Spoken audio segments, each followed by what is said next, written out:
और अब बात करते हैं हिमाचल की, जहां सरकार ने 4 जिलों में नाइट कर्फ्यू लगाया था और अब उसको 5 जनवरी तक बढ़ा दिया गया है। जयराम कैबिनेट की बैठक में ये फैसला लिया गया।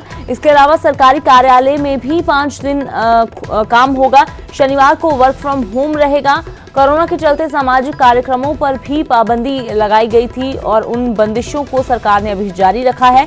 शादी और अन्य समारोहों में भी अधिकतम 50 लोगों के शामिल होने की शर्त लागू रहेगी। पंचायत चुनाव के लिए सरकार तैयार है, लेकिन राज्य में पंचायती राज चुनाव आयोग के फैसले के अनुसार ही होंगे। पंचायत चुनाव पर जयराम ठाकुर ने कहा कि पंचायत चुनाव के लिए एसओपी तैयार किए जाएंगे ताकि कोरोना के फैलने का खतरा ना रहे। लेकिन जो 4 जिलों में कर्फ्यू लगाया गया था, अब उसको बढ़ाकर 5 जनवरी तक कर दिया गया है और 5 जनवरी तक हिमाचल में स्कूल भी बंद रहेंगे। बात हुई गवर्नर साहब की, लेकिन वो स्वस्थ हैं पूरी तरह से, ठीक है।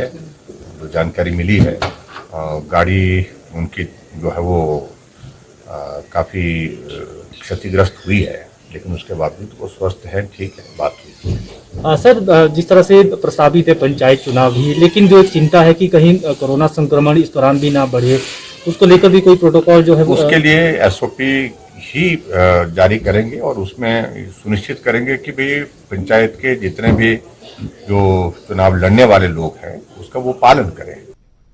बात करते हैं कुल्लू की, जहां के बंजार में आग का तांडव देखने को मिला। मोहनी गांव में अचानक आग लग गई और इस आगजनी में 2 मकान जलकर खाक हो गए।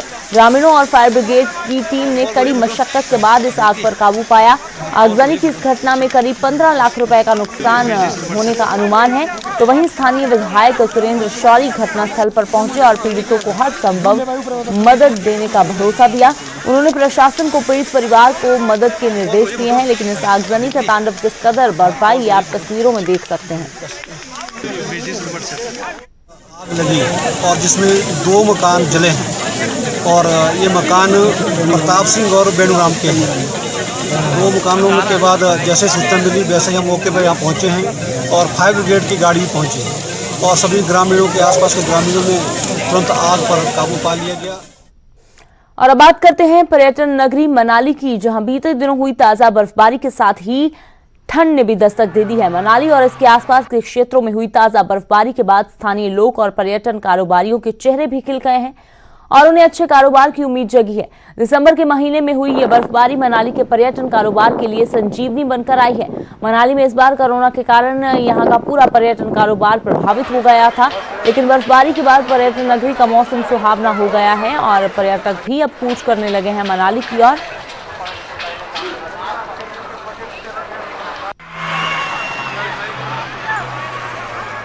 दिसंबर का सेकंड हाफ होता है, ये सेलिब्रेशन का मंथ होता है।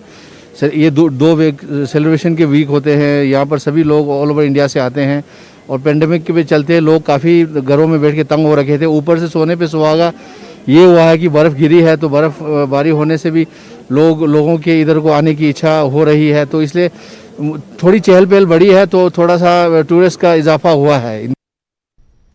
मनाली में हुई बर्फबारी यहाँ के पर्यटन कारोबार के लिए संजीवनी साबित हो रही है। घाटी में बीते दिनों हुई बर्फबारी के बाद अब जो है मनाली में पर्यटकों का हुजूम भी उमड़ पड़ा है। मैं खड़ा हूँ इसमें पर्यटन नगरी मनाली के मॉल रोड पर। सबसे पहले यहाँ की तस्वीरें दिखाऊंगा। आप देखते हैं कि ये मनाली का मॉल रोड है। हालांकि दोपहर का समय और अभी से जो है यहाँ पर पर्यटकों की भीड़ उमड़नी शुरू हो चुकी है। जिस तरह की बर्फबारी बीते दिनों यहाँ हुई है, तो उसके बाद कहीं ना कहीं जो पर्यटकों का काफी हुजूम जो है मनाली में उमड़ रहा है। साथ ही में जिस तरह जो कोविड-19 का दौर भी चल रहा है, तो ऐसे में जो है चाहे वो मनाली आने वाले पर्यटक हो या फिर स्थानीय लोगों, सभी जो है कोरोना से बचने के लिए यहाँ पर जो है पुख्ता इंतजाम कर रहे हैं और जो गवर्नमेंट की तरफ से जो दिशा निर्देश दी है उनका भी यहाँ पर जो है पालन किया जा रहा है। अब देखने वाली बात यह है कि आगे आने वाले दिनों में किस तरह का जो है मनाली में पर्यटन कारोबार चलता है, क्योंकि अभी क्रिसमस और न्यू ईयर भी आने वाला है। तो सबसे बड़ी बात यह होगी उस दौरान किस तरह का यहाँ पर जो है पर्यटन कारोबार में और ज्यादा पर्यटकों की संख्या में इजाफा होता है, ये देखने वाली बात होगी। मनाली सचिन शर्मा, न्यूज़ 18 हिमाचल। तो ताजा बर्फबारी और मौसम का मिजाज बदलने के बाद अब पर्यटन नगरी मनाली में जो पर्यटक हैं वो भारी गिनती में पहुंचना शुरू हो गए हैं। फिलहाल किस तरह का है मौसम का मिजाज और पर्यटकों की गिनती कैसे बढ़ रही है, जानते हैं। मनाली से सचिन शर्मा मेरे सहयोगी लाइव जुड़े हुए हैं। धर्मशाला का हाल भी जानेंगे। विचित्र शर्मा मेरे सहयोगी जुड़े हैं। तो सचिन, सबसे पहले हम तस्वीरें देखना चाहेंगे कि मनाली में इस वक्त किस तरह का नजारा है और जैसे हमने पहले भी तस्वीरों में देखा कि पर्यटन जो अब भारी मात्रा में पहुंचने शुरू हो गए हैं और खास तौर पर दिसंबर का महीना है, अंत जब आता है तो न्यू ईयर को लेकर बहुत एक कह सकते हैं कि उत्साह लोगों में मनाली जाने को लेकर होता है। जी हाँ अमृत, देखिए अगर मैं बात करूं जिस तरह बीते दिनों जो है मनाली में बर्फबारी हुई है, उससे कहीं ना कहीं मनाली के पर्यटन कारोबार को जो पंख लगने यहाँ पे शुरू हुआ, क्योंकि कोरोना के कारण जो है पूरा मनाली का पर्यटन कारोबार जो प्रभावित हो गया था। लेकिन जो बर्फबारी हुई है ये यहाँ के लिए संजीवनी बनकर आई।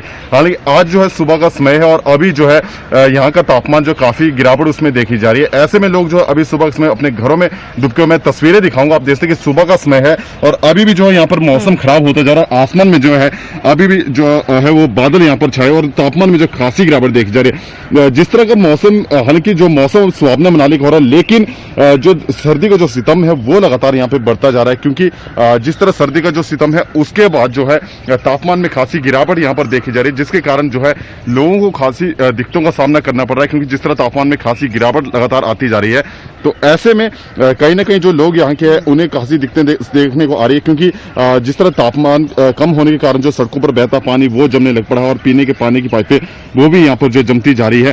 तो ऐसे में कहीं ना कहीं जो स्थानीय लोग यहाँ हैं उन्हें काफी दिक्कतों का सामना करना पड़ रहा है। हालांकि जो पर्यटक मनाली घूमने आने वाले हैं वो कहीं ना कहीं इस बर्फबारी से काफी खुश और मनाली के इस सुहावने मौसम का लुत्फ ले रहे हैं, लेकिन जो स्थानीय लोग हैं उनकी दिक्कतें कहीं ना कहीं लगातार बरकरार है। ऐसे में प्रशासन की तरफ से भी जो है यहाँ पर प्रयास किए जा रहे हैं कि इन दिनों जो पर्यटक जो मनाली घूमने आने वाला और खासकर जो पर्यटक जो है अटल टनल रोहतांग की तरफ जाने वाला है, उनको जो है खासकर यहाँ पर अपील की जा रही है कि वह सुबह और शाम के समय खासकर जो उस तरफ का रुख ना करे, क्योंकि लगातार तापमान में जो है गिरावट आने के कारण जो बर्फ जो है सड़क पे वो जमती जा रही है, जिससे फिसलन भी काफी होती जा रही है। ऐसे में वाहनों को सिर्फ जो 4x4 व्हीकल है उन्हीं को उस तरफ जाने की जो है वहां पे अनुमति दी जा रही है, और जो दूसरे वाहन है उन्हें जो फिलहाल सोलंग नाला तक वहीं तक जो उन्हें भेजा जा रहा है। अगर मैं इसके अलावा बात करूं जिस तरह क्रिसमस और न्यू ईयर की, तो कहीं ना कहीं अगर यही बर्फबारी क्रिसमस और न्यू ईयर के समय होती है तो कहीं ना कहीं ये सोने पे सुहागा जो मनाली के पर्यटन कारोबार के लिए होगा। और जो है पर्यटक इसका जो है यहाँ पर, यानी कि हम ये कह सकते हैं कि जो एक इच्छा होती है पर्यटकों की व्हाइट क्रिसमस मनाने की,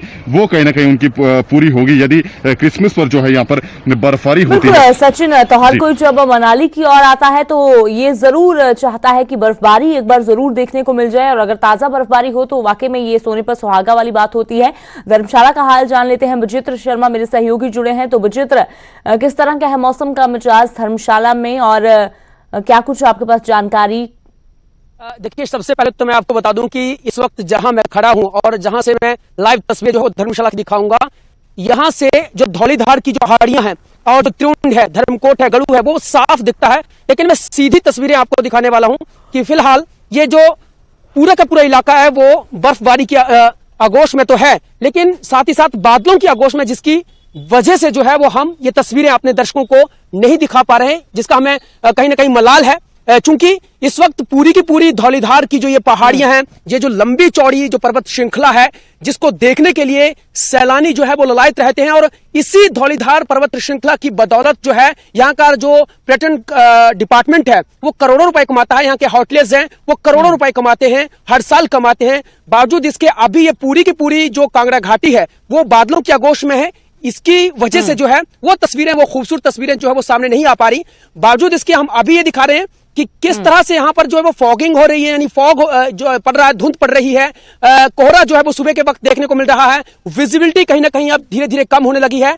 अगर हम यहाँ के जो स्थानीय लोग हैं उनके चश्मे से देखें तो उन्हें कहीं ना कहीं सर्दी और ठंड से जो है वो परेशानी का जो सामना करना पड़ रहा है। लेकिन सैलानियों के नजरिए से देखें तो उनकी पौवारा हो रही है, इसलिए क्योंकि बीता जो महीना था, नवंबर महीना, इस सीजन की पहली बर्फबारी नवंबर महीने में ही शुरू हो गई थी। हालांकि अमूमन ऐसा देखने को नहीं मिलता है, लेकिन इस साल ये सीजन जो है वो कुछ पहले ही आ गया है। पहले ही जो धर्मशाला के पर्यटन स्थान है, जिस तरह से हम बात करेरी की करें, त्रिउंड की करें, गड़ू की करें, इंद्रहार की करें, धर्मकोट की करें या मैक्लोडगंज, नड्डी, स्तोबरी की करें, वहां पर इस वक्त बर्फबारी हुई पड़ी है। बर्फ के दीदार जो है वो पर्यटक कर सकते हैं। और भले ही कोरोना काल चला हो, भले ही सरकार की गाइडलाइन जारी हो, बावजूद इसके यहाँ पर सैलानियों की का जो इजाफा है। विचित्र, तो तस्वीरें हम जो देख रहे हैं उनको देखकर अंदाजा तो लगाया जा सकता है कि मौसम का मिजाज बदला है और ठंड तो काफी ज्यादा बड़ी हुई है, चाहे वो मनाली हो या फिर धर्मशाला हो। शुक्रिया विचित्र, ये तस्वीरें दर्शकों के साथ साझा करने के लिए।